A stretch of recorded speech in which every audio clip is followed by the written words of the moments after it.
Ça fait énormément réagir et ça nous interloque sur, le comportement de certains individus et dans certains quartiers.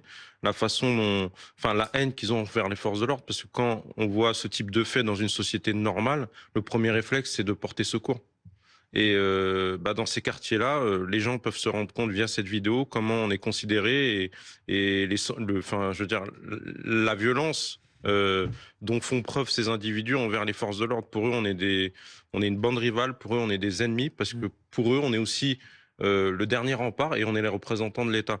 Donc j'espère qu'on va les interpeller, ça devrait le faire, mais on peut constater sur ces images que le premier réflexe, c'est qu'ils caillassent les policiers et en même temps ils filment. Parce que pour eux, c'est un trophée. Voilà. D'avoir des Mmh. policiers qui sont en difficulté, qui sont blessés ou autres, pour eux, c'est un trophée. Donc j'espère qu'on va rapidement les interpeller. Je ne vais pas dire que c'est notre quotidien, mais presque en Mmh. fait. 13-14 juillet, on l'a vu lorsque Paris a gagné et s'est qualifié également pour la finale de la Ligue des Champions. On le voit le 31, en fait, c'est pour les délinquants et dans certains quartiers, c'est un sport national de s'en prendre aux pompiers et aux policiers. Mmh. Mais je pense que ce type d'image peut aider les gens à se rendre compte Une prise de conscience? une prise de conscience dans quelles conditions mes collègues travaillent. Et c'est vraiment des conditions qui sont très difficiles. Et pour Mmh. regagner le terrain et pour regagner les respects, Mmh. il va falloir des politiques qui prennent vraiment leur courage à deux mains pour nous permettre de donner les moyens en termes d'effectifs et en termes missionnels pour lutter contre ce type d'image. Mais il n'y a pas d'évolution parce que, alors ça c'est toujours le côté, enfin c'est le policier qui va parler, peut-être je vais manquer d'objectivité. Aujourd'hui, le refus d'obtempérer, c'est puni d'une peine d'emprisonnement de 2 ans et de 15 000 euros d'amende. Or, jusqu'à preuve du contraire, quand un individu est interpellé et qu'il est en refus d'obtempérer, il met pas un pied en prison. Donc forcément, au bout d'un moment, ça devient, comme je vous l'ai dit tout à l'heure aussi également, ça devient pour ces jeunes-là un sport national et normal. Parce qu'il sait que même s'il fait un refus d'obtempérer, il ne risque rien. Le, on va dire la personne lambda sur le territoire français qui va brûler un feu rouge, elle sait que s'il y a des policiers, elle va prendre 4 points et 135 euros d'amende.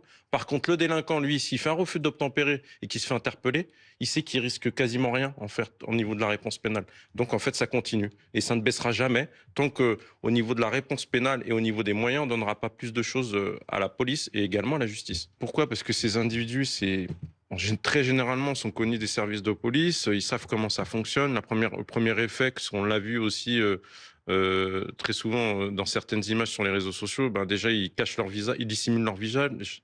C'est un réflexe qu'ils ont. Donc pour remonter sur les individus, c'est très compliqué.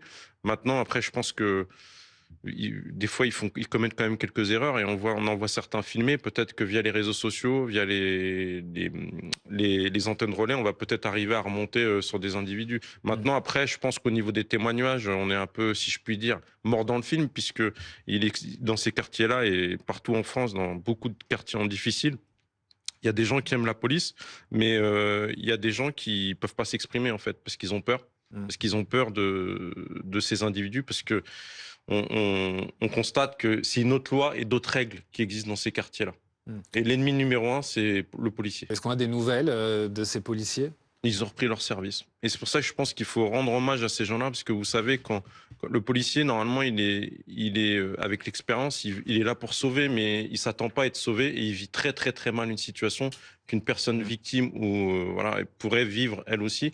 Et voilà, je pense qu'il faut rendre hommage à ces collègues-là, et puis, parce qu'ils vont y retourner, ils vont retourner dans ces quartiers-là, parce qu'il faut savoir que c'est une unité de proximité, c'est-à-dire Mmh. c'est que des gens qui sont confrontés et qui sont censés là pour faire régner la paix. Et malheureusement, ils sont accueillis par certains.